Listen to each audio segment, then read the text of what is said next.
조선 중기 경상도 깊은 산골 마을에 민철이라는 청년이 살았습니다.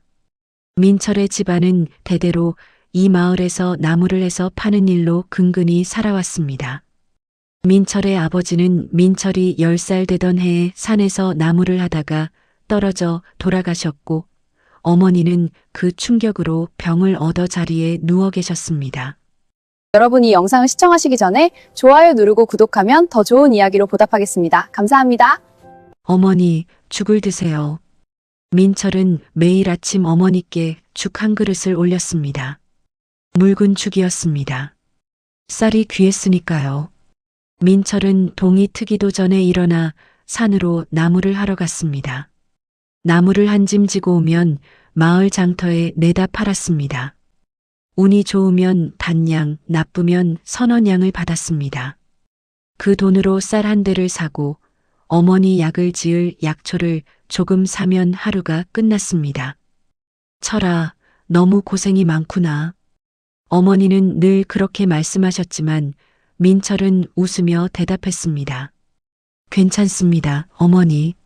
제가 곧 크면 더 많은 나무를 할 수 있을 겁니다. 하지만 속으로는 달랐습니다. 언제까지 이렇게 살아야 하는 거지? 나무나 하면서 다른 사람들처럼 글도 배우고 싶고 벼슬도 하고 싶은데. 민철은 25이 되었지만 여전히 나무꾼이었습니다. 그나마 어머니의 병이 조금 나아져서 죽 대신 밥을 드실 수 있게 되었다는 것이 다행이었습니다. 하지만 민철에게는 더 큰 고민이 생겼습니다. 바로 혼인이었습니다. 마을의 중매쟁이 박씨 할멈이 어느 날 찾아왔습니다. 철이 어미, 우리 철이가 이제 나이도 찼는데 장가를 보내야 하지 않겠나? 그러게요, 박씨 할멈. 그런데 우리 집 형편이 어디? 아이고, 그렇게 말하지 말고. 내가 봐둔 처자가 있는데 옆마을 최씨네 딸이라네. 집안이 좀 가난하긴 해도 성품이 아주 착하다고 소문이 자자하다네. 민철은 그 이야기를 듣고 가슴이 뛰었습니다. 하지만 동시에 두려웠습니다. 나 같은 놈이 장가를 가도 되는 걸까? 아내와 아이들을 먹여 살릴 수 있을까? 그날 밤 민철은 잠을 이루지 못했습니다. 마당에 나와 달을 보며 생각에 잠겼습니다. 나무꾼으로는 안 되는 건가? 뭔가 다른 방법이 없을까? 그때였습니다. 마을 어귀에서 시끄러운 소리가 들렸습니다. 민철이 달려가 보니 마을 사람들이 모여 있었습니다. 그 가운데 화려한 옷을 입은 중년 남자가 서 있었습니다. 여러분, 저는 한양에서 온 김진사라고 합니다. 이번에 이 지역을 순회하며 백성들의 어려움을 듣고 조정에 아뢰기 위해 왔습니다. 사람들이 웅성거렸습니다. 진사님이라니, 한양에서 오셨다는데? 민철은 그 진사의 모습을 넋을 잃고 바라보았습니다.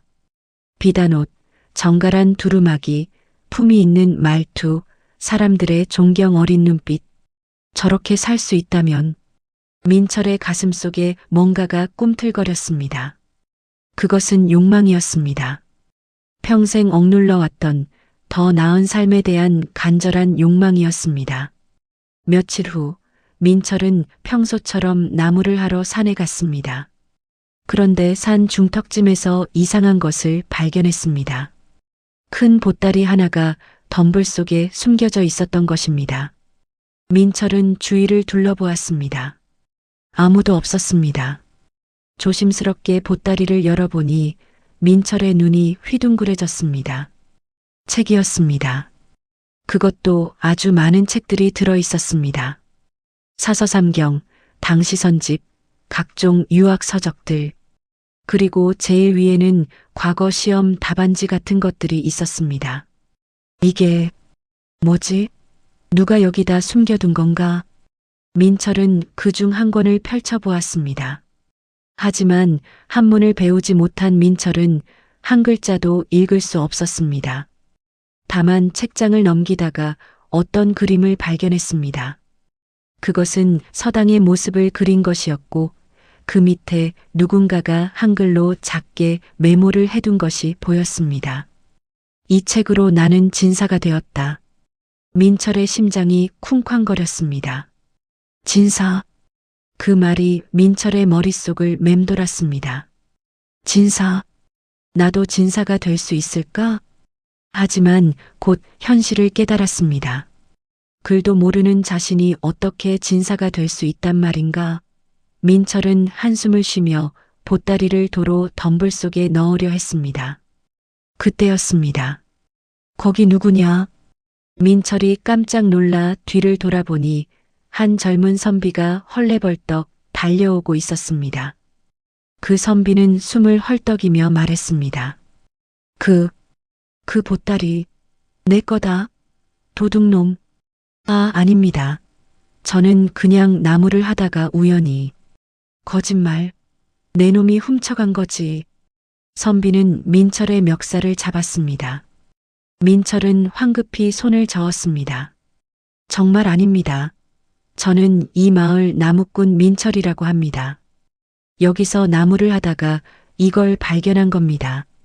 그때 선비가 민철의 얼굴을 자세히 들여다보더니 갑자기 표정이 변했습니다. 나무꾼? 정말인가? 예, 정말입니다. 선비는 민철을 놓아주고는 보따리를 확인했습니다. 다행히 아무것도 빠진 게 없었습니다. 선비는 안도의 한숨을 쉬었습니다. 미안하네. 내가 너무 흥분했구만. 사실 이 책들은 내가 과거 시험을 보러 한양에 가기 위해 모은 것들이라네. 그런데 어제 여기서 낮잠을 자다가 깜빡하고 두고 온 거지. 아, 그러셨군요. 자네 이름이 민철이라 했나? 고맙네. 만약 자네가 이걸 주인에게 돌려주지 않고 가져갔다면 나는 큰일 날 뻔했어. 선비는 보따리를 메고 가려다가 문득 민철을 돌아보았습니다. 그런데 자네, 글은 아나? 아닙니다. 저는 글을 배울 기회가 없었습니다. 그렇군. 자네 같은 사람도 있는데 참 세상이 불공평하지. 선비는 그렇게 중얼거리고는 떠나갔습니다. 민철은 그 뒷모습을 오래도록 바라보았습니다. 그날 밤 민철은 또다시 잠을 이루지 못했습니다. 낮에 본 그 선비, 그 책들, 진사라는 단어. 모든 것이 민철의 머릿속을 떠나지 않았습니다. 나도 저렇게 될 수 있을까? 글을 배운다면, 과거를 본다면. 하지만 곧 한숨을 쉬었습니다. 나무꾼 주제에 무슨 꿈을 꾸는가? 그런 건 양반집 자식들이나 하는 것이지. 그런데 이상했습니다. 포기하려고 해도 자꾸만 그 생각이 났습니다. 마치 누군가가 민철의 귀에 속삭이는 것 같았습니다. 한 번만 도전해 보는 건 어떨까? 민철은 벌떡 일어나 어머니 방으로 갔습니다. 어머니는 주무시고 계셨습니다. 민철은 어머니의 주름진 손을 잡고 작은 목소리로 말했습니다. 어머니, 저 결심했습니다. 더 이상 이렇게는 못 살겠습니다. 제가 뭔가 해보겠습니다. 다음 날 아침 민철은 평소보다 일찍 일어났습니다. 그리고 마을에서 그를 가장 잘 안다는 훈장 이 영감을 찾아갔습니다. 영감님, 저 글을 배우고 싶습니다. 뭐? 글을? 자네가? 하하. 나무꾼 주제에 글을 배워서 뭐 하려고? 저도 과거를 보고 싶습니다. 훈장 이 영감은 배를 잡고 웃었습니다. 과거를 보겠다고? 아이고 배야. 자네 나이가 몇인데? 25? 그 나이에 글을 처음 배워서 과거를 본다고? 그게 말이나 되는 소리인가? 민철은 고개를 숙였습니다. 하지만 포기하지 않았습니다. 그래도 한번 해보고 싶습니다. 제발 가르쳐 주십시오. 돈은? 글 배우는데 돈이 얼마나 드는지 아나? 일하면서 벌겠습니다. 영감님 댁에 나무도 해드리고 집 수리도 해드리겠습니다. 훈장 이 영감은 민철의 간절한 눈빛을 보고는 한숨을 쉬었습니다. 에휴, 알았네. 자네가 그렇게까지 간절하다면 가르쳐는 주지. 하지만 말해두는데 글이라는 게 하루아침에 되는 게 아니야. 몇 년은 걸릴 걸세. 감사합니다. 정말 감사합니다. 그렇게 민철의 새로운 인생이 시작되었습니다. 낮에는 나무를 하고 밤에는 훈장 이 영감에게 글을 배웠습니다. 처음에는 천자문도 제대로 외우지 못했습니다. 하지만 민철은 포기하지 않았습니다. 한 달이 지나고 두 달이 지나자 조금씩 글자가 보이기 시작했습니다. 석 달이 지나자 간단한 문장을 읽을 수 있게 되었습니다. 훈장 이 영감도 놀라워했습니다. 자네, 재능이 있구만. 이 나이에 이렇게 빨리 배우다니. 민철은 기뻤습니다. 하지만 더 큰 문제가 있었습니다. 과거를 보려면 사서삼경을 다 읽어야 하는데 그건 최소 몇 년은 걸리는 일이었습니다. 이렇게 해서는 언제 과거를 본단 말인가. 민철은 조급해지기 시작했습니다.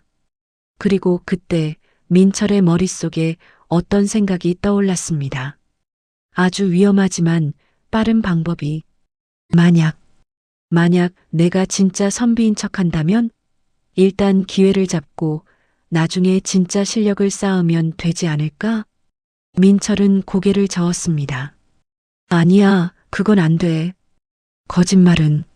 하지만 그 생각은 쉽게 사라지지 않았습니다. 오히려 점점 더 강해졌습니다. 하지만 기회는 기다린다고 오는 게 아니잖아. 직접 만들어야 하는 거 아닐까? 민철의 마음속에서 양심과 욕망이 싸우고 있었습니다. 그리고 조금씩, 아주 조금씩 욕망이 이기기 시작했습니다. 민철이 글을 배운 지 6개월이 되던 어느 날 마을에 큰 소동이 일어났습니다. 한양에서 관리가 내려온다는 소식이었습니다. 그것도 아주 높은 벼슬아치가 이 지역을 순찰한다는 것이었습니다. 이번에 오시는 분이 누군지 아십니까? 글쎄, 병조 판서댁 아드님이라던데? 세상에 그런 높으신 분이 우리 마을까지? 마을 사람들은 법석을 떨었습니다. 마을 이장은 사람들을 모아놓고 말했습니다. 여러분, 이번 기회에 우리 마을의 어려움을 제대로 아뢰어야 합니다. 세금도 너무 무겁고 관아에서 공짜로 부리는 일도 많지 않습니까? 사람들이 동의했습니다. 맞습니다. 이번에 제대로 아뢰어야 합니다. 그런데 누가 아랠 겁니까? 말을 잘해야 할 텐데. 모두가 서로를 쳐다보았습니다. 마을에 글을 아는 사람은 훈장 이 영감뿐이었는데 이 영감은 나이가 많아 말을 더듬었고 귀도 어두웠습니다.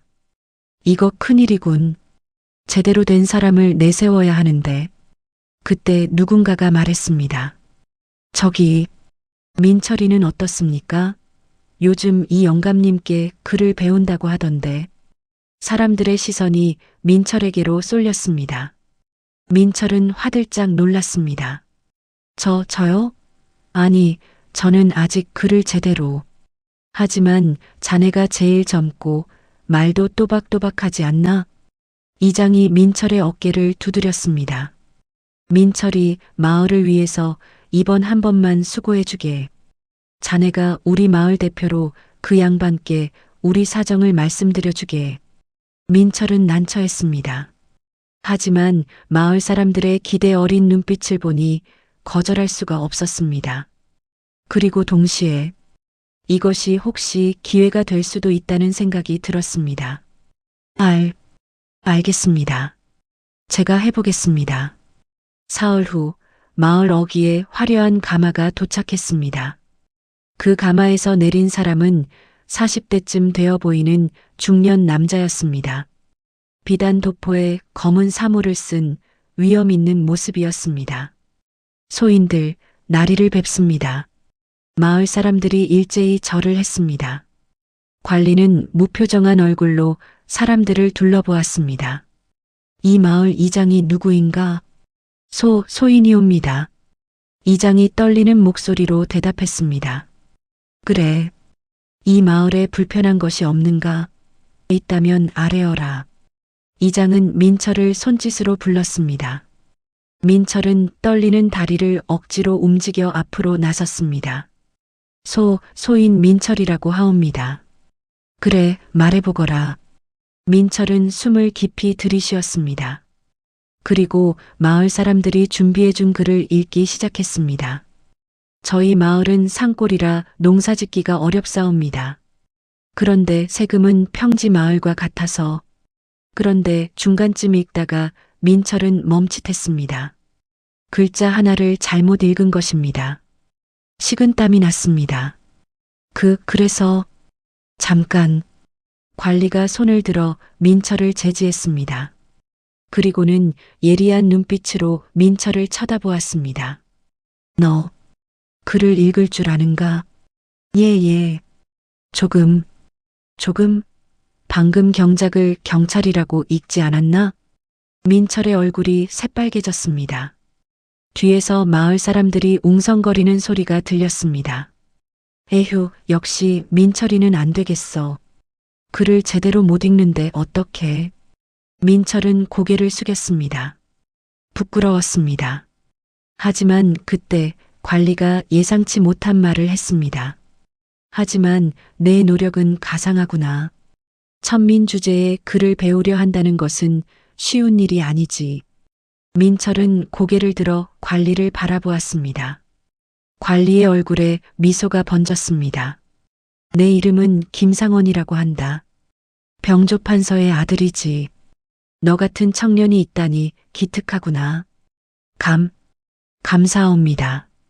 그래서 말인데 내가 이 마을의 사정을 말해준다면 내가 조정에 아뢰어 세금을 줄여주도록 하마. 정말이옵니까? 마을 사람들이 환호했습니다. 민철도 기뻤습니다. 그리고 떨리는 목소리로 마을의 어려움을 하나하나 설명했습니다. 이번에는 글을 읽는 게 아니라 자신의 말로 설명했습니다. 날이 저희 마을은 땅이 척박합니다. 돌이 많아 농사를 지어도 수확이 적습니다. 하지만 세금은 다른 마을과 똑같이 내야 합니다. 그래서 가을이 되면 곡식이 모자라 굶는 집이 많습니다. 계속 말해보거라. 그리고 관아에서 부역을 나가라 하면 농사일을 제쳐두고 가야 합니다. 일당도 제대로 못 받고요. 그러면 그의 농사는 거의 망치게 됩니다. 김상원은 고개를 끄덕이며 들었습니다. 알겠다. 내가 조정에 아뢰겠노라. 그리고 김상원은 민철을 가까이 불렀습니다. 너 내 밑에서 일해볼 생각은 없는가? 예. 민철은 귀를 의심했습니다. 나는 지금 지역에 서당을 하나 세우려고 하는데 거기서 자비를 할 사람이 필요하다. 내가 만약 그 일을 하면서 틈틈이 글을 배운다면 몇 년 후에는 제대로 된 선비가 될 수도 있을 것이다. 민철의 가슴이 쿵쾅거렸습니다. 이것은 기회였습니다. 천재일우의 기회. 정말로 제가 그곳에서 일할 수 있겠습니까? 물론이다. 내일부터 나를 따라오너라. 그날 밤 민철은 어머니께 그 소식을 전했습니다. 어머니, 저 한양에 가서 일하게 되었습니다. 뭐라고? 한양이라니? 예, 그곳에서 일하면서 글을 배울 수 있습니다. 그러면 언젠가 저도.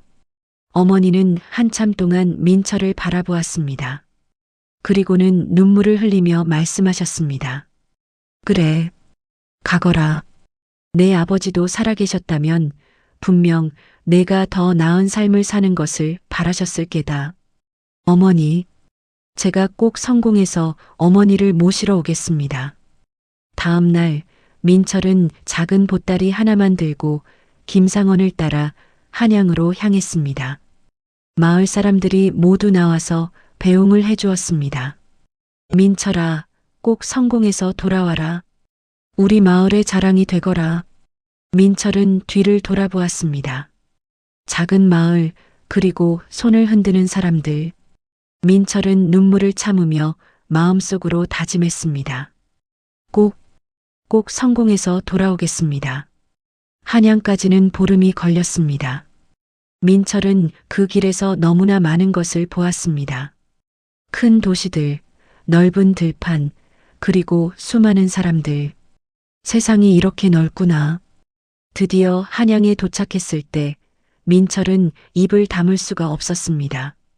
높은 성벽, 거대한 대궐, 줄지어 늘어선 기와집들. 모든 것이 경이로웠습니다. 놀라지 마라. 곧 익숙해질 게다. 김상원이 웃으며 말했습니다. 김상원의 저택은 한양 북촌에 있었습니다. 큰 대문을 들어서자 넓은 마당과 여러 채의 집들이 보였습니다. 여기가 내 집이다. 너는 저쪽 행랑채에서 지내도록 해라. 예, 나리. 민철은 행랑채로 안내되었습니다. 비록 행랑채였지만 민철이 살던 초가집보다 훨씬 좋았습니다. 그날 저녁 김상원은 민철을 불러 말했습니다. 내일부터 너의 일은 이것이다. 아침에는 서당 청소를 하고 낮에는 아이들 시중을 들어라. 그리고 저녁에는 책을 정리하는 일을 하거라. 그 틈틈이 내가 공부를 할 수 있을 것이다. 감사합니다, 나리. 그리고 한 가지 더. 너는 이제부터 성을 하나 가져야 한다. 천민은 성이 없지만 내 집에서 일하는 사람은 성이 있어야 채통이 서니까. 성? 이옵니까? 그래. 내 성은 민씨로 하거라. 민철, 앞으로 너는 민선비라고 불릴 것이다. 민철은 가슴이 뭉클했습니다. 선비, 나무꾼이었던 자신이 선비라고 불리다니. 정말 감사합니다. 하지만 김상원은 엄한 표정으로 경고했습니다. 하지만 명심해라. 너는 아직 진짜 선비가 아니다. 겉모습만 선비인 것이지. 진짜 선비가 되려면 학문을 쌓아야 한다. 알겠느냐? 명심하겠습니다. 그날 밤 민철은 행랑채에 누워 천장을 바라보았습니다. 믿기지 않았습니다. 불과 며칠 전까지만 해도 나무꾼이었던 자신이 이제는 한양의 큰 집에서 일하며 민선비라고 불리게 되다니. 이것이 꿈인가? 아니면 현실인가? 민철은 자신의 뺨을 꼬집어 보았습니다. 아팠습니다. 현실이었습니다. 좋아.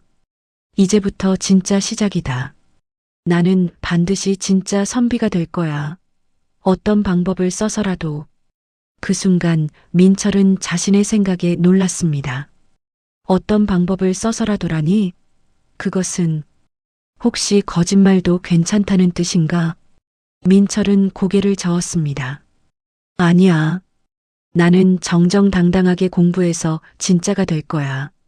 하지만 마음 한구석에서 작은 목소리가 속삭였습니다. 하지만 기회가 온다면?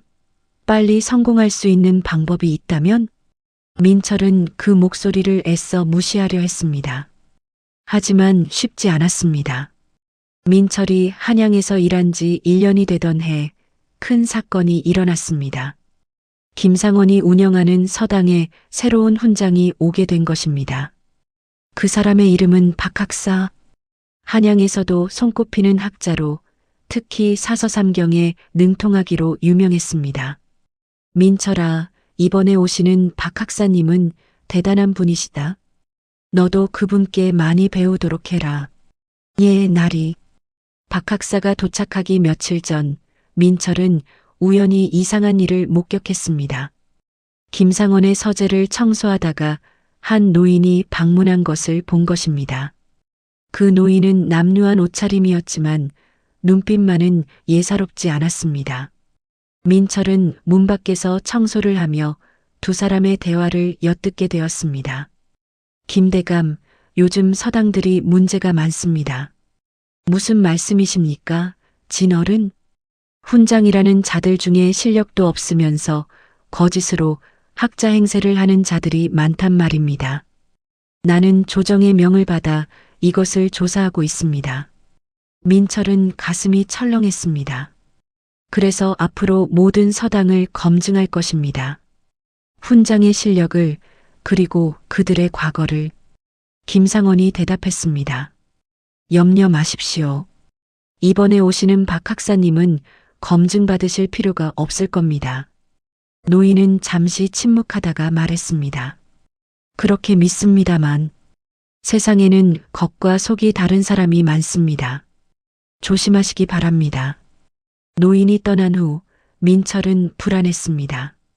검증이라니. 만약 나중에 내가 훈장이 된다면 나도 검증을 받아야 하는 건가? 박 학사가 도착한 날 민철은 그를 처음 보고 놀랐습니다. 생각보다 젊었습니다. 30 즈음 되어 보였는데 날카로운 눈빛과 근엄한 인상을 가지고 있었습니다. 제가 이곳의 자비를 돕는 민철이라고 합니다. 그래, 나는 박문수라고 한다. 잘 부탁하네. 박문수는 차가운 목소리로 대답했습니다. 며칠 후 서당에서 수업이 시작되었습니다. 민철은 뒤에서 아이들의 시중을 들며 박문수의 강의를 들었습니다. 오늘은 맹자에 대해 배우겠습니다. 맹자께서 말씀하시길 하늘이 장차 큰 임무를 이 사람에게 내리려 할 때에는 반드시 먼저 그 마음과 뜻을 괴롭게 하고. 민철은 박문수의 강의에 빠져들었습니다. 설명이 명쾌하고 깊이가 있었습니다. 역시 학자는 다르구나. 그런데 박문수가 갑자기 민철을 가리켰습니다. 저기 뒤에 있는 자네. 잠깐 나와보게. 예. 민철은 놀라서 앞으로 나갔습니다. 자네 이름이 민철이라 했나? 예, 그렇습니다. 김나리께서 자네가 공부를 좀 한다고 하시던데 한번 물어보겠네. 맹자에서 말하는 호연직이란 무엇인가? 민철은 당황했습니다. 호연직이 들어본 것 같은데 정확히 뭐라고 설명해야 할지. 그것은. 민철이 머뭇거리자 아이들이 키득거렸습니다. 역시 나무꾼은 나무꾼이야. 하하, 호연직이도 모른대. 박문수는 차갑게 말했습니다. 모르는 것은 부끄러운 일이 아니네. 하지만 아는 척하는 것은 부끄러운 일이지. 자네 제대로 공부를 하고 싶다면 겸손해야 하네. 죄송합니다. 민철은 얼굴이 화끈거렸습니다. 자리로 돌아와 앉았지만 아이들의 비웃음 소리가 귀에서 떠나지 않았습니다. 그날 밤 민철은 밤새 호연지기에 대해 공부했습니다. 맹자를 읽고 또 읽었습니다. 나는 아직 멀었어. 더 열심히 해야 해. 다음 날 민철은 더 일찍 일어나 서당을 청소했습니다. 그리고 박문수의 방 앞을 지나가는데 안에서 이상한 소리가 들렸습니다. 젠장, 이게 도대체 뭔 소리야? 민철은 궁금해서 문틈으로 살짝 들여다보았습니다. 박문수가 책상 앞에 앉아 뭔가를 끙끙거리며 읽고 있었습니다. 이상하다. 박 학사님 같은 분이 저렇게 어려워하실 리가. 민철은 조심스럽게 문을 두드렸습니다. 학사님, 청소를 해도 되겠습니까? 아, 잠깐만. 지금은 안 돼. 박문수의 목소리가 급했습니다. 그리고 뭔가 숨기는 소리가 들렸습니다. 좋아, 들어와도 좋네. 민철이 들어가자 박문수는 평소처럼 근엄한 표정을 짓고 있었습니다. 빨리 청소나 하게. 예, 학사님. 민철은 청소를 하면서 슬쩍 책상을 훔쳐보았습니다. 그런데 책상 모서리에 뭔가 삐져나온 종이가 보였습니다. 자세히 보니 그것은 한문 번역서였습니다. 민철은 깜짝 놀랐습니다. 학사님이 한문 번역서를? 그럼 혹시? 그날 이후 민철은 박문수를 유심히 관찰했습니다. 그리고 점점 이상한 점을 발견하기 시작했습니다. 박문수는 강의할 때는 유창했지만 즉석에서 질문을 받으면 종종 당황했습니다. 그리고 어려운 고전에 대해서는 얼버무리는 경우가 많았습니다. 혹시 박 학사님도 나처럼? 어느 날 저녁 민철은 용기를 내어 박문수를 찾아갔습니다. 학사님, 여쭤볼 것이 있습니다. 뭔가? 학사님은 정말로 학자이십니까? 박문수의 표정이 굳었습니다.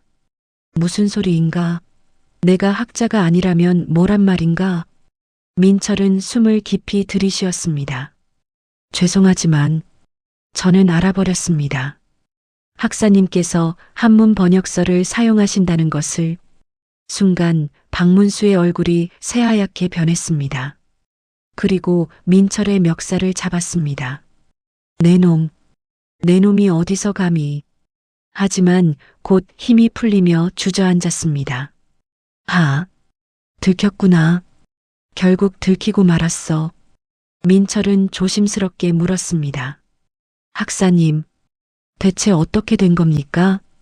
박문수는 한참을 망설이다가 입을 열었습니다.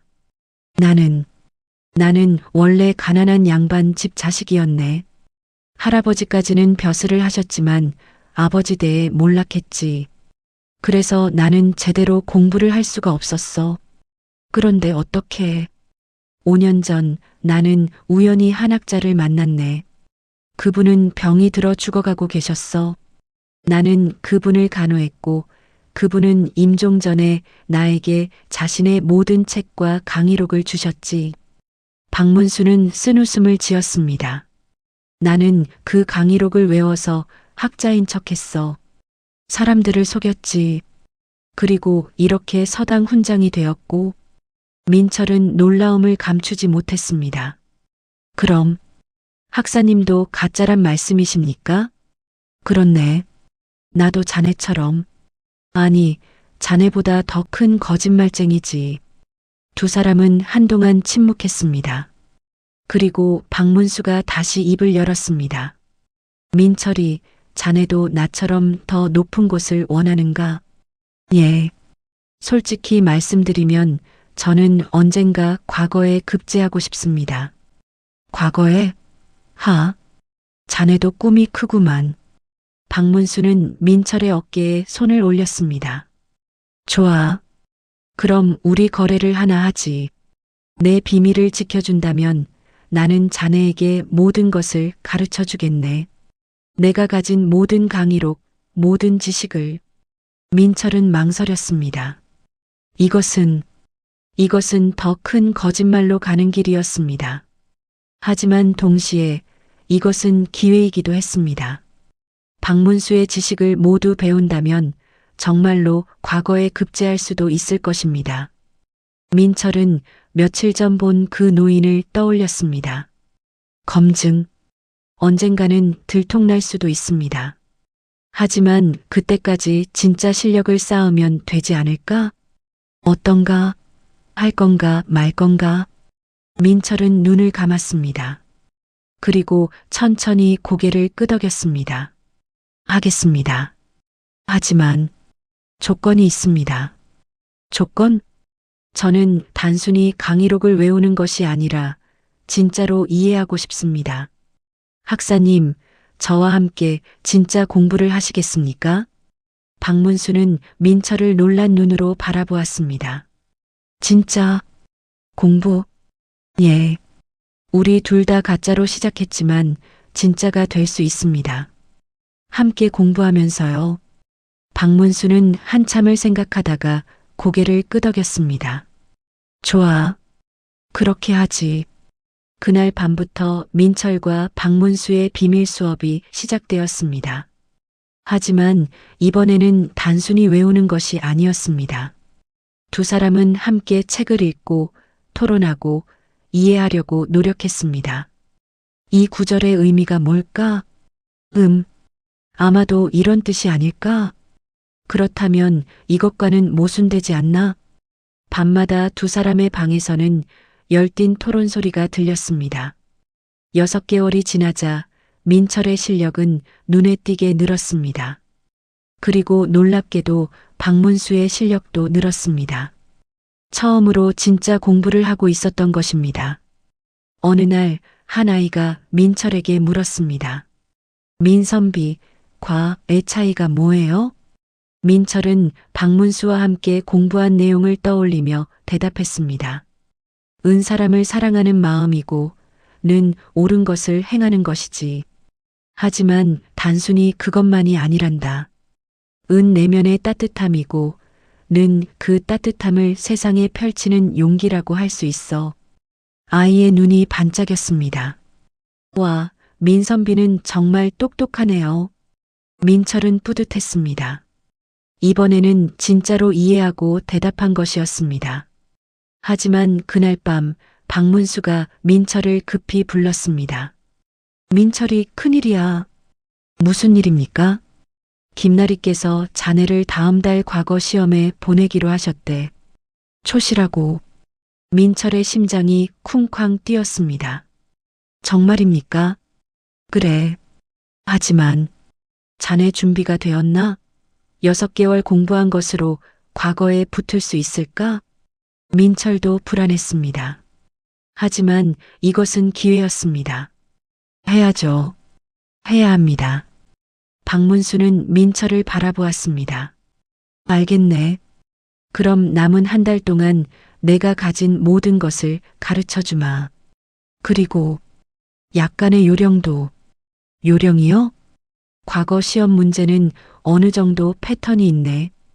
그것만 알면. 민철은 잠시 망설였습니다. 하지만 고개를 끄덕였습니다. 일단 붙고 나서 나중에 진짜 실력을 쌓으면 돼. 그렇게 민철은 또 한 번 거짓의 눈덩이를 굴리기 시작했습니다. 과거 시험일이 다가왔습니다. 민철은 한 달 동안 밤낮 없이 공부했습니다. 박문수가 준 예상 문제들을 풀고 모범 답안을 연습했습니다. 하지만 이번에는 단순히 외우기만 한 것이 아니었습니다. 왜 그런 답이 나오는지, 논리가 무엇인지도 함께 공부했습니다. 시험 전날 밤 민철은 잠을 이룰 수 없었습니다. 떨렸습니다. 두려웠습니다. 하지만 동시에 설렜습니다. 내일이면 내 인생이 바뀔 수도 있어. 박문수가 민철의 방을 찾아왔습니다. 잠이 안 오나? 예. 너무 떨립니다. 박문수는 민철 옆에 앉았습니다. 민철이 한 가지만 명심하게. 시험은 운도 중요하네.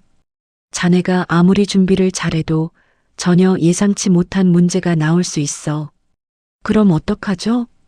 당황하지 말고 자네가 아는 것을 최대한 활용하게. 그리고 박문수는 잠시 망설이다가 말했습니다. 정직하게 쓰게. 모르는 것을 아는 척하지 말고. 민철은 박문수를 쳐다보았습니다. 학사님, 우리가 하고 있는 게 정직한 건가요? 박문수는 쓴웃음을 지었습니다. 모르겠네. 하지만 적어도 우리는 노력하고 있지 않나? 진짜가 되려고. 다음 날 아침 민철은 시험장으로 향했습니다. 성균관 앞 큰 마당에는 수백 명의 선비들이 모여 있었습니다. 모두 긴장한 얼굴이었습니다. 저기 김 부자네 아들도 왔네. 이번에는 박 판서댁 도령도 응시한다던데? 사람들이 수군거렸습니다. 민철은 그들 사이에서 왠지 위축되는 느낌이었습니다. 나는 여기 있을 자격이 있는 걸까? 하지만 곧 고개를 저었습니다. 아니야. 나도 할 수 있어. 나도 그들만큼 공부했어. 드디어 시험이 시작되었습니다. 시험관이 나와서 문제를 발표했습니다. 오늘의 문제는. 민철은 숨을 죽이고 들었습니다. 백성이 귀하고 사직이 그 다음이며 임금이 가볍다는 맹자의 말씀에 대해 논하시오. 민철은 안도의 한숨을 쉬었습니다. 이 문제는 예상 문제는 아니었지만 충분히 답할 수 있는 주제였습니다. 민철은 지난 6개월간 박문수와 함께 공부한 내용을 떠올렸습니다. 맹자의 민본사상, 백성을 중심으로 한 정치 철학. 민철은 붓을 들고 천천히 써내려갔습니다. 맹자께서 말씀하신 바는 백성이 나라의 근본이라는 뜻입니다. 임금과 사직도 중요하나 백성이 없다면 나라도 없고 임금도 있을 수 없습니다. 저는 이것을 직접 경험했습니다. 저는 원래 가난한 백성이었습니다. 매일 나무를 하며 하루하루를 살았습니다. 그때 저에게 나라는 너무 멀었고 임금은 더욱 멀었습니다. 오직 오늘을 어떻게 살아갈까만 고민했습니다. 하지만 만약 그런 백성들이 모두 굶주리고 고통받는다면 나라는 어떻게 되겠습니까? 아무리 훌륭한 임금이 계시고 아무리 웅장한 궁궐이 있어도 백성이 떠나버린 나라는 빈 껍데기일 뿐입니다. 그러므로 진정한 정치는 백성을 먼저 생각하는 것입니다. 백성이 배불리 먹고 편히 살 수 있게 하는 것입니다. 그것이 맹자께서 말씀하신 뜻이라 생각합니다. 민철은 자신의 경험을 솔직하게 담았습니다. 거짓은 없었습니다. 진심이었습니다. 시험이 끝나고 민철은 떨리는 마음으로 집으로 돌아왔습니다. 박문수가 기다리고 있었습니다. 어땠나? 모르겠습니다. 최선을 다하긴 했는데. 그럼 됐네. 결과는 기다려보세. 일주일 후 합격자 발표가 있었습니다. 민철은 떨리는 마음으로 방을 보러 갔습니다. 박문수도 함께 갔습니다. 어디 보자. 민철. 그리고 그곳에서 자신의 이름을 발견했습니다. 됐다. 내가 붙었어. 민철은 너무 기뻐서 소리를 질렀습니다. 박문수도 활짝 웃었습니다. 축하하네, 민철이.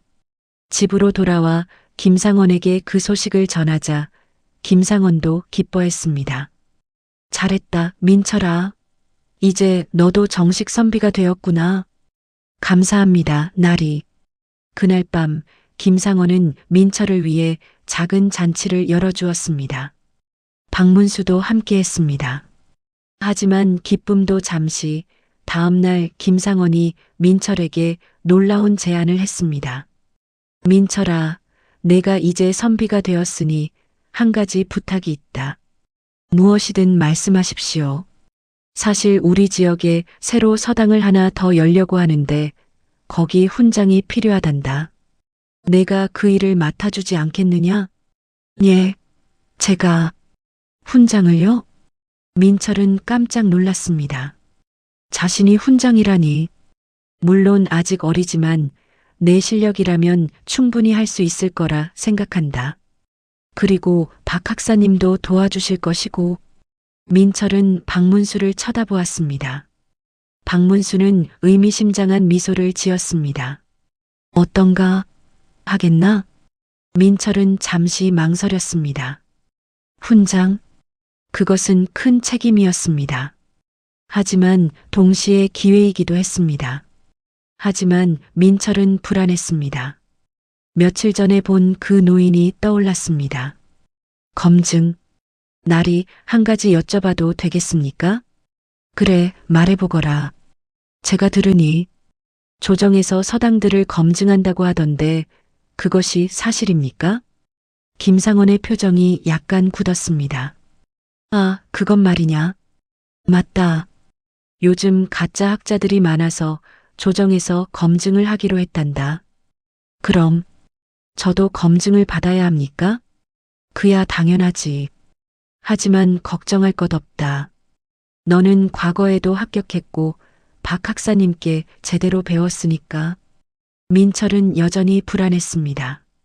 하지만 거절할 수도 없었습니다. 하겠습니다. 일주일 후 민철은 새로 문을 연 서당의 훈장이 되었습니다. 서당은 한양 외곽의 작은 마을에 있었습니다. 첫 수업날 민철은 떨리는 마음으로 서당에 들어섰습니다. 아이들이 10명쯤 앉아 있었습니다. 여러분, 저는 여러분의 새 훈장 민철입니다. 앞으로 잘 부탁합니다. 아이들이 인사를 했습니다. 민철은 깊은 숨을 들이쉬고 수업을 시작했습니다. 오늘은 천자문을 배우겠습니다.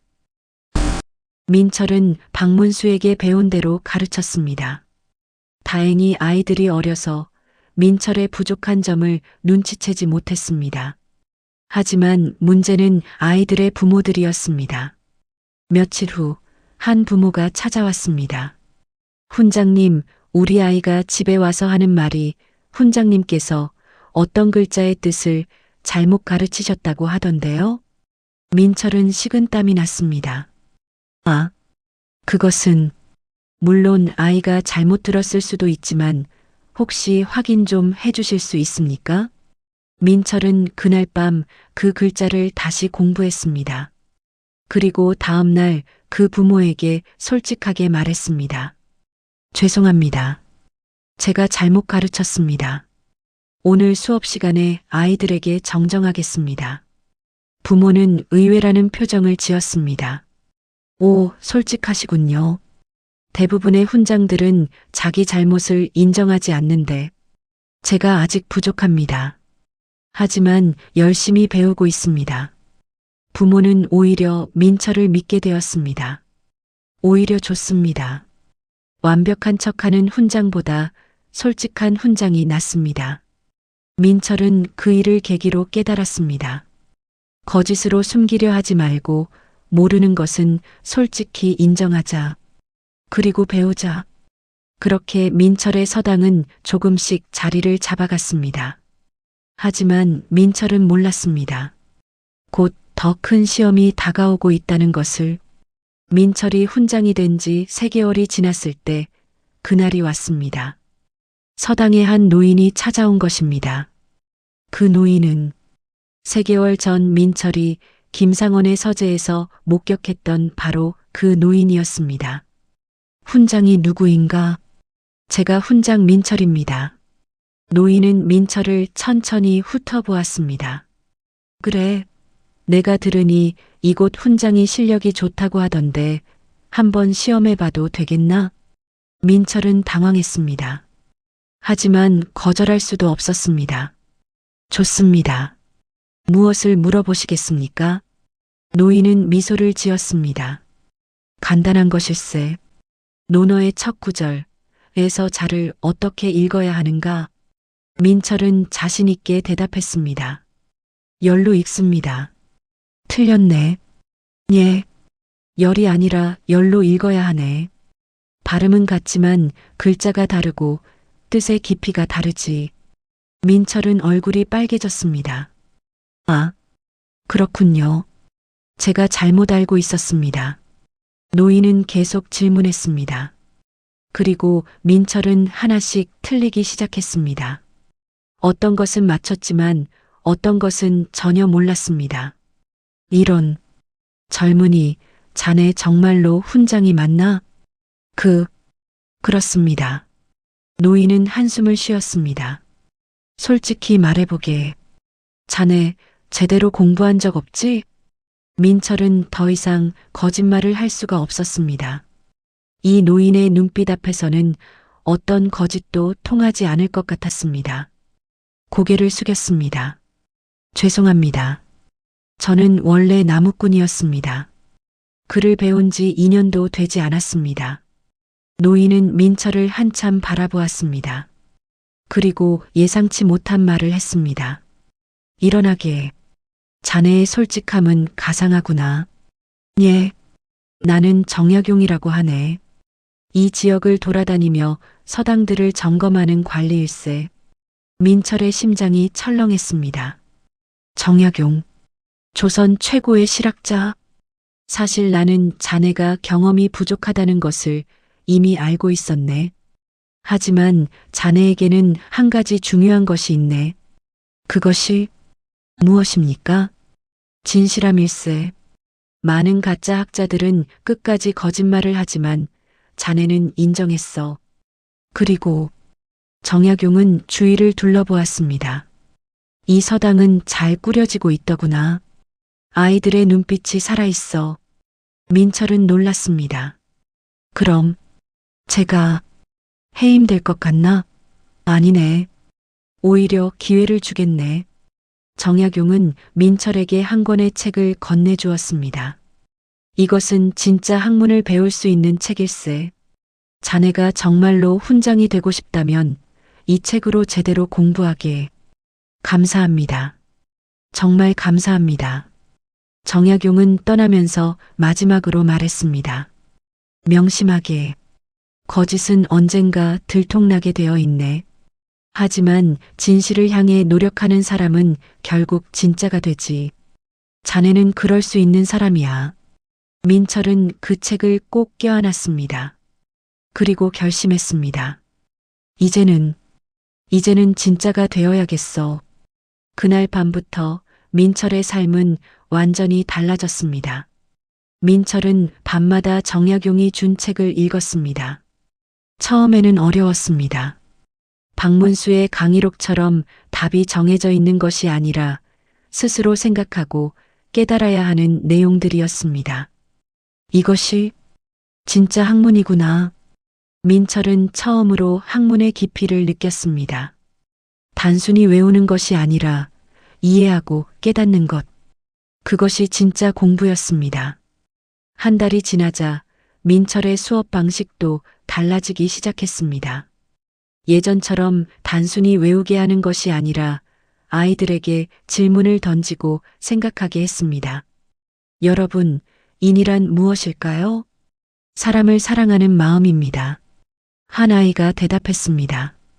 맞아요. 하지만 여러분, 그럼 나쁜 사람도 사랑해야 할까요? 아이들이 서로 쳐다보며 웅성거렸습니다. 글쎄요. 나쁜 사람은 사랑하면 안 되지 않나요? 좋은 질문이에요. 공자님께서는 이렇게 말씀하셨어요. 덕으로 원한을 갚으라고 하면 그럼 덕은 무엇으로 갚겠는가? 라고요. 아이들의 눈이 반짝였습니다. 민철은 계속했습니다. 나쁜 사람에게도 무조건 잘해주면 정말 좋은 사람에게는 뭘로 보답해야 할까요? 그래서 공자님은 올바름으로 원한을 갚고 덕으로 덕을 갚으라고 하셨답니다. 와, 그렇구나. 아이들이 탄성을 질렀습니다. 민철도 뿌듯했습니다. 이제는 진짜로 가르치고 있다는 느낌이 들었습니다. 그러던 어느 날 정약용이 다시 찾아왔습니다. 민 훈장, 요즘 어떠신가? 대감님께서 주신 책으로 열심히 공부하고 있습니다. 그래, 한번 들어보세. 정약용은 민철에게 몇 가지 질문을 했습니다. 그리고 만족스러운 표정을 지었습니다. 좋아. 많이 발전했구나. 그런데 민 훈장, 한 가지 제안이 있네. 말씀하십시오. 나는 지금 젊은 학자들을 모아 스터디 모임을 만들려고 하네. 함께 공부하고 토론하는 모임이지. 자네도 참여하지 않겠나? 민철은 망설였습니다. 자신 같은 사람이 그런 모임에 들어가도 될까? 저는 제대로 공부를 한 적이 없습니다. 부끄럽지만 저는 원래 나무꾼 출신입니다. 나무꾼 출신? 그런데 어떻게 훈장까지? 민철은 자신의 이야기를 솔직하게 털어놓았습니다. 가난했던 어린 시절, 거짓으로 선비 행세를 했던 것, 과거에 붙었던 것, 그리고 가짜 훈장이 되었다가 진짜가 되기로 결심한 것까지. 정약용은 민철의 이야기를 끝까지 들었습니다. 그리고 놀랍게도 화를 내지 않았습니다. 민 훈장, 솔직하게 말씀해 주셔서 감사하네. 사실 나도 비슷한 경험이 있네. 예. 나도 젊었을 때 내 실력을 과장한 적이 있네. 그리고 그것 때문에 큰 곤욕을 치른 적도 있지.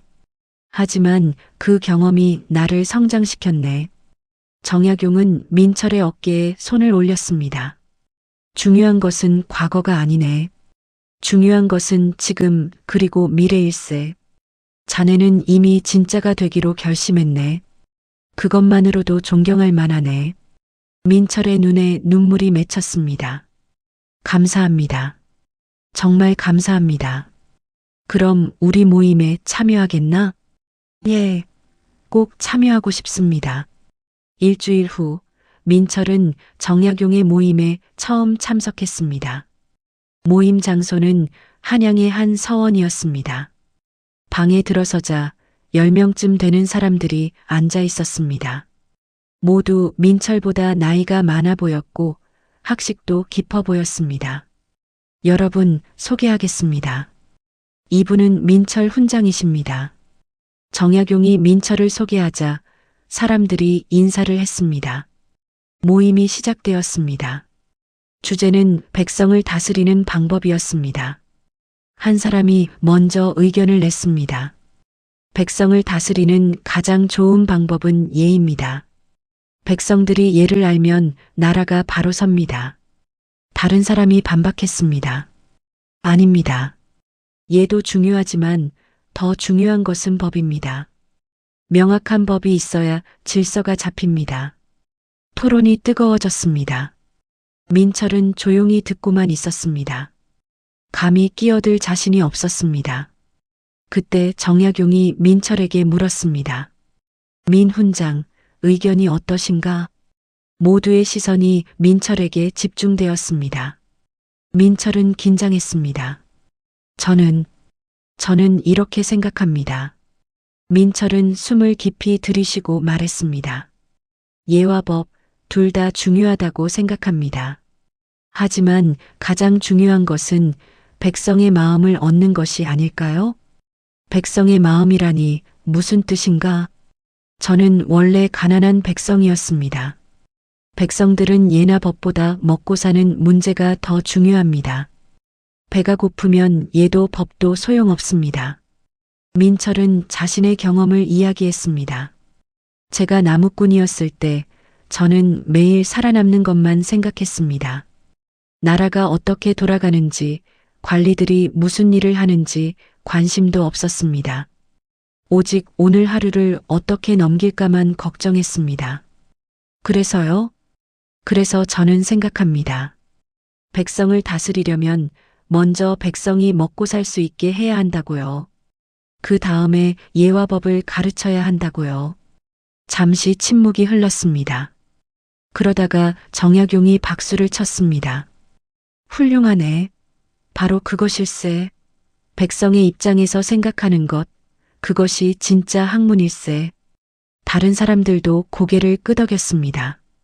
민 훈장의 말씀이 맞습니다. 역시 직접 경험한 사람의 말은 다르군요. 민철은 놀랐습니다. 자신의 의견이 받아들여지다니. 모임이 끝나고 정약용이 민철을 따로 불렀습니다.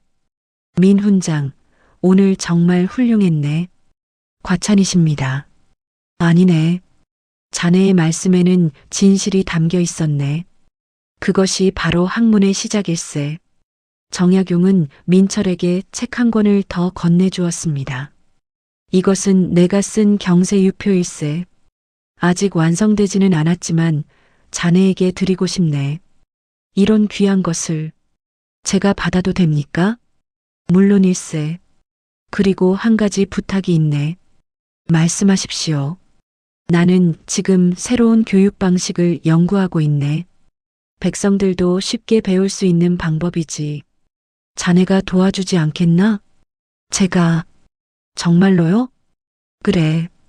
자네는 백성의 입장을 아니까 말일세. 민철은 감격했습니다. 자신 같은 사람이 조선 최고의 학자와 함께 일하다니. 감사합니다. 꼭 최선을 다하겠습니다. 그날부터 민철은 낮에는 서당에서 가르치고 밤에는 정약용과 함께 공부하고 연구했습니다.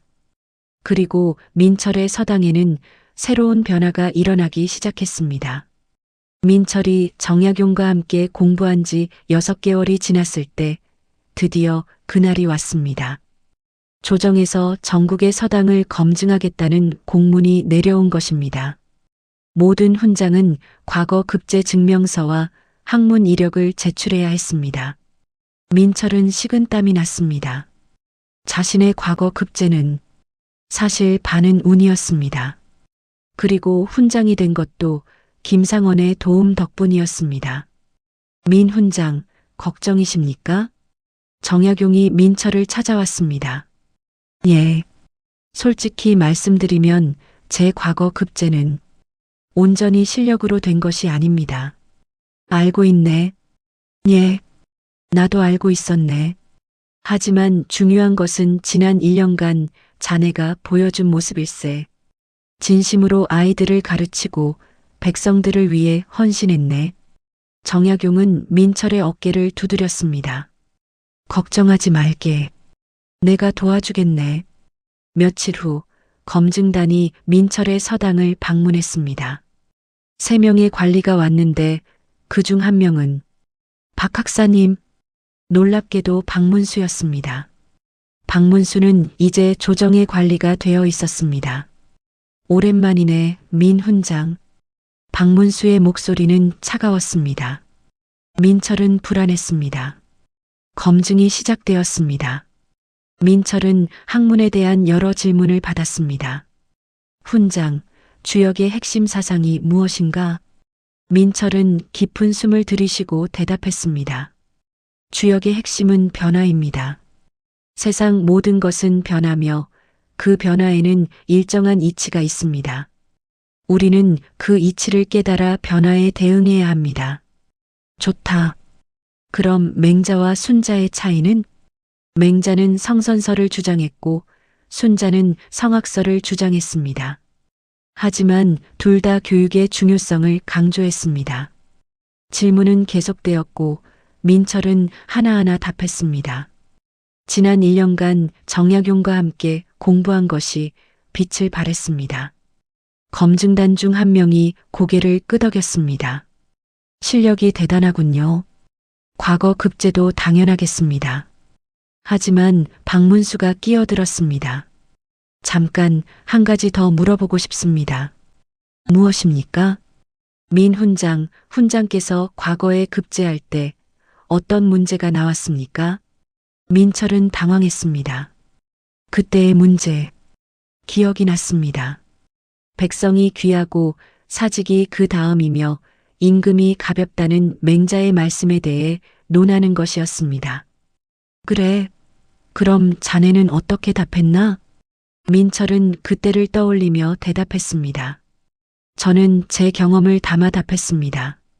제가 나무꾼이었을 때 나라와 임금은 너무 멀었지만 먹고 사는 문제는 절실했다고요. 그래서 백성이 중심이 되어야 한다고 썼습니다. 박문수의 눈빛이 변했습니다.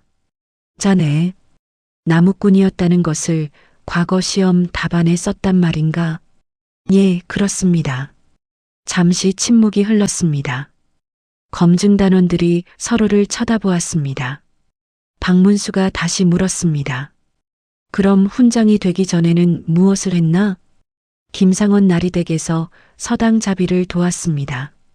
그리고 틈틈이 공부를 했습니다. 얼마나 공부를 했는가? 1년 반쯤 되었습니다. 검증단원들이 웅성거렸습니다. 1년 반 공부로 과거에 급제했다고? 그리고 훈장까지 되었다니? 박문수가 날카롭게 물었습니다. 혹시 부정을 저지른 것은 아닙니까? 순간 방안이 조용해졌습니다. 민철은 땀을 흘렸습니다. 하지만 이번에는 도망치지 않기로 했습니다. 부정이라는 게 무엇을 의미하는지 모르겠습니다만 민철은 숨을 깊이 들이쉬었습니다. 저는 분명 박 학사님의 도움을 받았습니다. 박 학사님께서 예상 문제와 모범 답안을 알려주셨고 저는 그것을 공부했습니다. 박문수의 얼굴이 굳었습니다. 하지만 시험장에서는 예상 문제가 나오지 않았습니다. 저는 제가 공부한 것과 제 경험을 바탕으로 답을 썼습니다. 그것이 부정인지는 모르겠습니다. 검증단원들이 다시 웅성거렸습니다. 그때 정약용이 문을 열고 들어왔습니다. 실례하겠습니다. 저는 정약용입니다. 검증단이 놀라서 일어났습니다. 정약용 대감님, 제가 민 훈장을 잘 알고 있습니다. 그분은 지난 1년간 훌륭하게 아이들을 가르쳤습니다. 박문수가 말했습니다. 대감님, 하지만 규칙은 규칙입니다. 만약 부정이 있었다면 박 학사, 그대는 어떠한가? 정약용이 박문수를 쳐다보았습니다. 그대도 과거에 깨끗한가? 박문수의 얼굴이 굳었습니다. 정약용은 계속했습니다. 나는 알고 있네. 그대도 예전에 다른 사람의 강의록을 사용했다는 것을. 하지만 그대도 변했지. 이제는 진짜 학자가 되었네. 박문수는 아무 말도 하지 못했습니다. 민 훈장도 마찬가지일세. 그는 비록 지름길을 택했지만 이제는 진짜가 되려고 노력하고 있네. 검증단 중 한 명이 물었습니다. 대감님, 그럼 어떻게 하면 좋겠습니까? 민 훈장에게 다시 시험을 보게 하십시오. 지금의 실력으로요. 민철은 정약용을 감사한 눈빛으로 바라보았습니다. 하지만 박문수가 다시 끼어들었습니다. 대감님, 하지만 그것으로 충분하겠습니까? 이 사람은 백성들을 속인 것입니다. 속였다고? 정약용은 민철을 보며 물었습니다.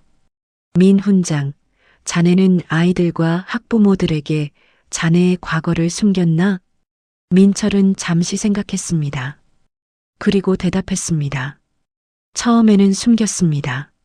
하지만 3개월 전부터는 물어보는 사람들에게는 솔직하게 말했습니다. 어떻게 말했나? 제가 원래 나무꾼이었고 글을 배운 지 얼마 안 되었다고 했습니다. 그리고 아직 많이 부족하다고 했습니다. 정약용이 검증단을 향해 말했습니다. 그럼 민 훈장의 학부모들을 불러보는 게 어떻겠습니까? 그들이 민 훈장을 어떻게 생각하는지.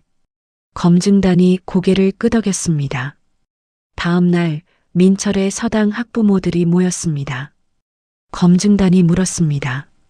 여러분은 민 훈장이 원래 나무꾼이었다는 것을 알고 계십니까? 한 학부모가 대답했습니다. 예, 알고 있습니다. 훈장님께서 직접 말씀하셨습니다. 그런데도 자녀를 이 서당에 보냅니까? 물론입니다. 훈장님은 비록 배운 것은 적지만 가르치는 마음만큼은 누구보다 진실합니다. 다른 학부모가 거들었습니다. 우리 아이가 이 서당에 오기 전에는 글자도 몰랐습니다. 하지만 지금은 책을 읽을 수 있습니다. 그리고 더 중요한 것은 사람의 도리를 배웠습니다. 또 다른 학부모가 말했습니다. 훈장님은 아이들에게 거짓말하지 말라고 가르치십니다. 그리고 자신도 그렇게 사십니다. 모르는 것은 모른다고 하시고 잘못한 것은 인정하십니다. 그것이 가장 큰 가르침입니다. 검증단은 학부모들의 말을 듣고 고개를 끄덕였습니다.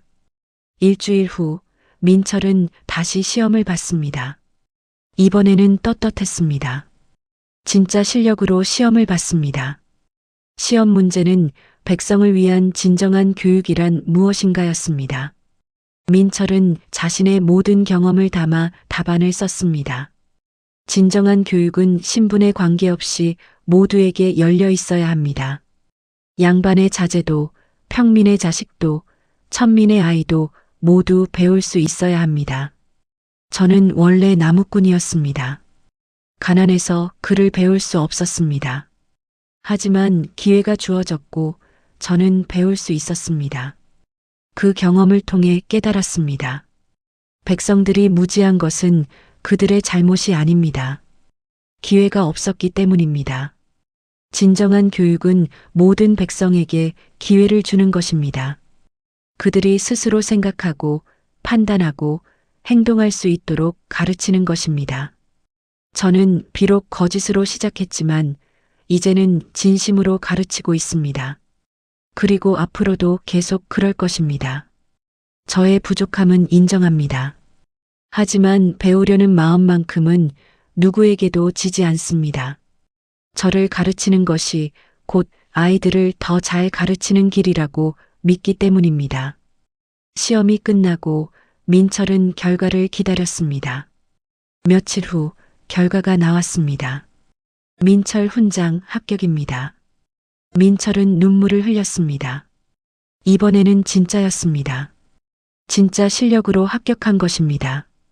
하지만 박문수가 다시 나타났습니다. 민 훈장, 축하하네. 고맙습니다, 박 학사님. 박문수는 잠시 망설이다가 말했습니다. 미안하네. 내가 너무 가혹했어. 아닙니다. 학사님 덕분에 제가 더 단단해질 수 있었습니다.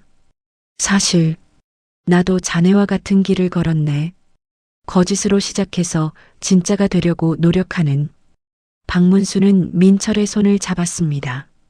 자네가 용기를 내어 진실을 말하는 것을 보고 나도 용기를 얻었네. 앞으로는 나도 더 솔직하게 살아야겠어.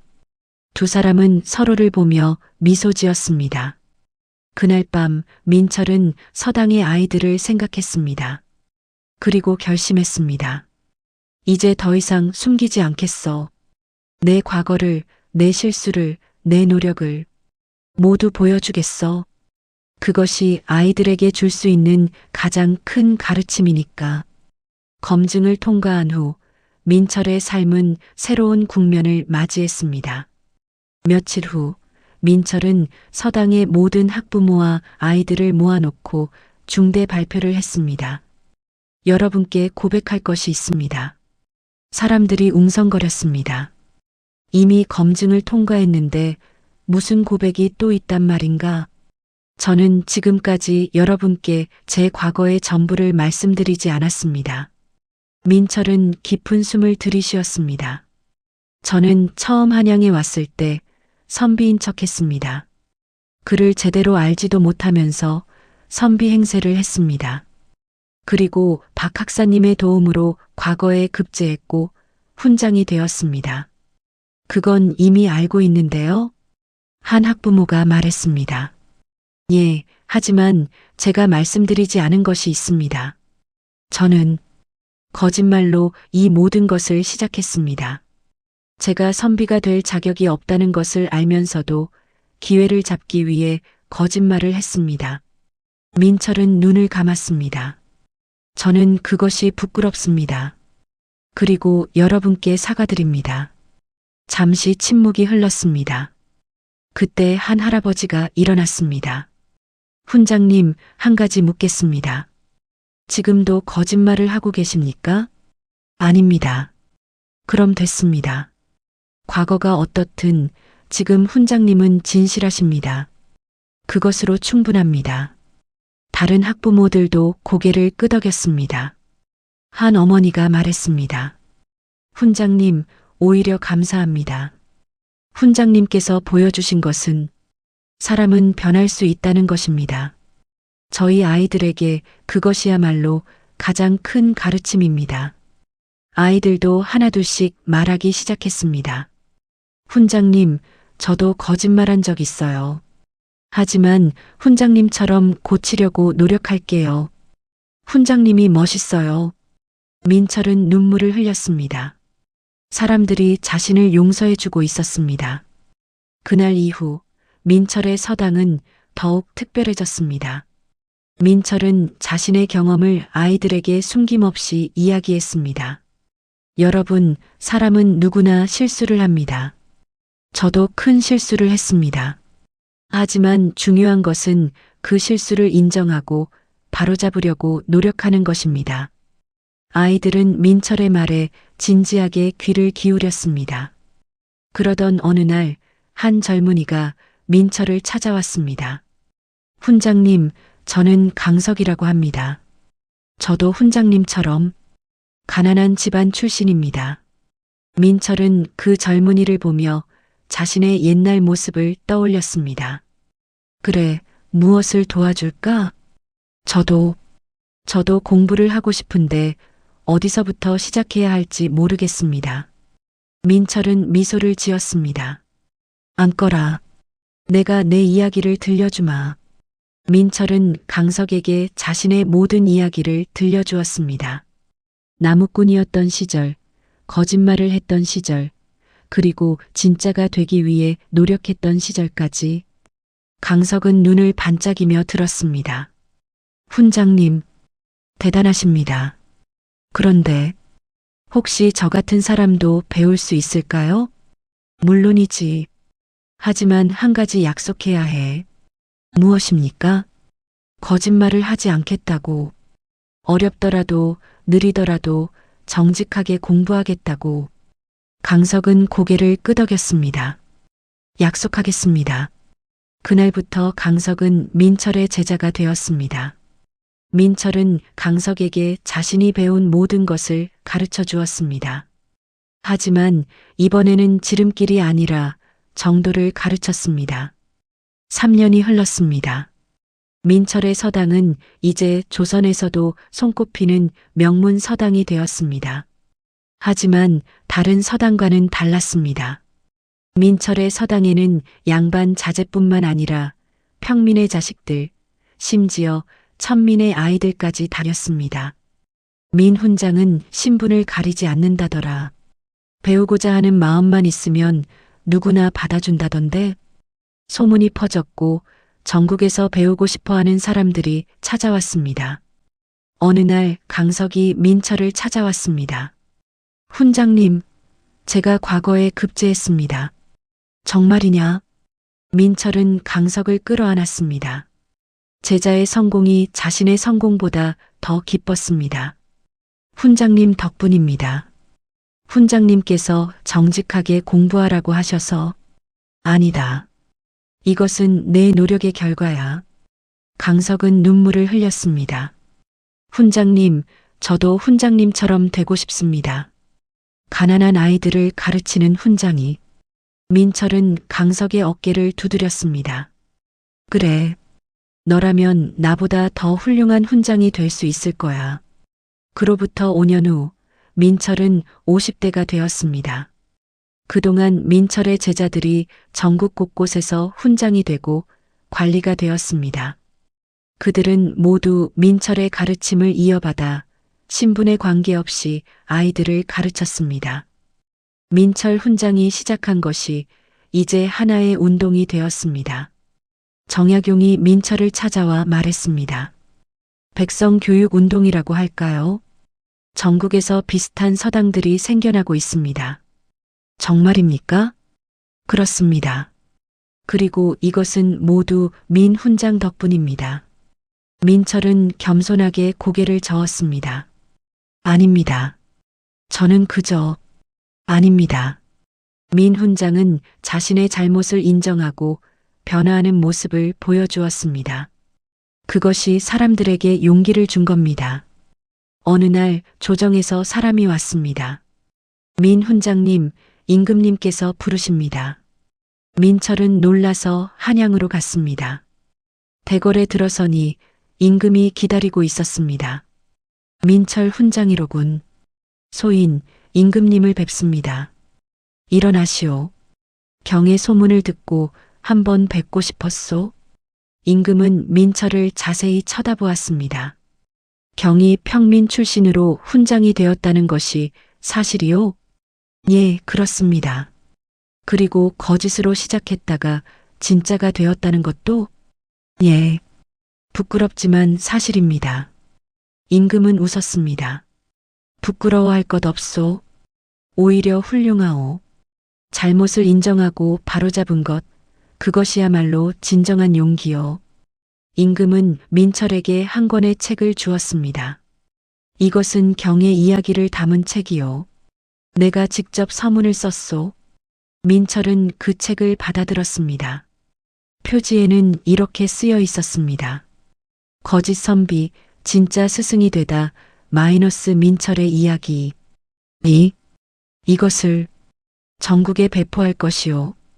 경의 이야기가 많은 사람들에게 희망을 줄 것이요. 감사합니다. 정말 감사합니다. 그리고 한 가지 더. 경을 교육개혁의 자문관으로 임명하겠소. 예. 경의 경험과 지혜가 필요하오. 우리 조선의 교육을 바꾸는데 도와주시오. 민철은 감격의 눈물을 흘렸습니다. 그 후 민철의 이야기는 전국에 퍼졌습니다. 많은 사람들이 감동을 받았고 용기를 얻었습니다. 나도 바꿀 수 있구나.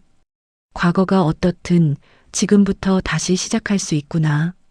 10년이 더 흘렀습니다. 민철은 이제 60대가 되었습니다. 건강도 예전 같지 않았습니다. 하지만 여전히 서당에 나가 아이들을 가르쳤습니다. 어느 날 민철은 제자들을 모두 모아놓고 말했습니다. 여러분, 제가 이제 서당에서 물러나려고 합니다. 제자들이 놀라서 소리쳤습니다. 훈장님, 안 됩니다. 민철은 손을 들어 그들을 진정시켰습니다. 진정하십시오. 제가 떠나는 것이 아닙니다. 다만 이제는 여러분이 이끌어갈 차례입니다. 민철은 강석을 가리켰습니다. 강석이, 이제 내가 이 서당의 훈장이 되어라. 훈장님, 너는 나보다 더 훌륭한 훈장이 될 수 있어. 그리고 무엇보다 너는 정직하게 공부했으니까. 강석은 눈물을 흘리며 절을 했습니다. 민철은 고향으로 돌아갔습니다. 어머니는 이미 세상을 떠나셨지만 민철은 어머니 산소 앞에 앉아 말했습니다. 어머니, 제가 해냈습니다. 비록 거짓으로 시작했지만 진짜가 되었습니다. 민철은 고향 마을의 작은 서당을 열었습니다. 그리고 가난한 아이들을 무료로 가르쳤습니다. 어느 날 한 아이가 민철에게 물었습니다. 훈장님은 처음부터 훌륭한 분이셨어요? 민철은 미소를 지었습니다. 아니란다. 나는 처음에는 거짓말쟁이였어. 거짓말쟁이요? 그래. 하지만 나는 변하기로 했단다. 그리고 변했지. 그럼 저도 변할 수 있어요? 물론이지. 누구나 변할 수 있단다. 중요한 것은 변하고 싶은 마음이야. 민철은 85세에 세상을 떠났습니다. 장례식에는 수많은 사람들이 모였습니다. 제자들, 학부모들, 그리고 민철의 이야기를 듣고 감동받은 사람들. 강석이 제문을 읽었습니다. 스승님은 거짓으로 시작하셨지만 진실로 사셨습니다. 가난한 나무꾼으로 태어나셨지만 위대한 스승으로 기억될 것입니다. 스승님께서 가르쳐 주신 것은 단순히 글이 아니었습니다. 진정한 삶의 가치, 변화의 가능성, 그리고 진실의 힘이었습니다. 스승님의 삶은 우리에게 말합니다. 어떻게 시작했는지는 중요하지 않다고. 중요한 것은 어떻게 살아가고 어떻게 끝을 맺느냐라고. 스승님, 편히 쉬십시오. 그리고 지켜봐 주십시오. 저희가 스승님의 가르침을 이어가는 것을. 민철의 무덤 앞에는 비석이 세워졌습니다. 거기에는 이렇게 쓰여 있었습니다. 여기 거짓으로 시작했으나 진실로 살았던 자가 잠들다. 그는 나무꾼으로 태어나 스승으로 죽었다. 그의 삶이 증명하였으니 변화는 가능하고 진실은 승리한다. 훗날 민철의 이야기는 전설이 되었습니다. 조선 전역에서 사람들은 민철의 이야기를 들었고 희망을 얻었습니다. 수백 년이 지난 지금도 민철의 이야기는 전해집니다. 민철이 세운 서당은 지금도 남아 있습니다. 비록 건물은 여러 번 고쳐졌지만 정신만은 그대로입니다. 현판에는 민철이 직접 쓴 글씨가 새겨져 있습니다. 진실이 거짓을 이긴다. 그 아래에는 작은 글씨로 이렇게 쓰여 있습니다. 나는 거짓으로 시작했다. 하지만 진실로 살기로 했다. 그것이 내가 배운 가장 중요한 교훈이다. 마이너스 민철. 오늘도 그 서당에서는 아이들이 공부를 합니다. 신분에 관계없이 부자든 가난하든 모두가 함께 배웁니다. 그리고 그들은 배웁니다. 실수는 끝이 아니라는 것을, 거짓으로 시작했어도 진실로 끝낼 수 있다는 것을, 변화는 가능하다는 것을. 그것이 민철이 남긴 유산입니다. 거짓으로 시작했지만 진실로 살았던 한 사람의 이야기. 그 이야기는 지금도 계속되고 있습니다. 우리 모두의 마음속에서. 안녕하세요, 여러분. 지금까지 도깨비 아담 이었습니다. 많은 분들께 위로와 감동을 드리고 싶어 정성껏 준비했습니다. 좋아요 누르고 구독하면 더 좋은 이야기로 보답하겠습니다. 감사합니다.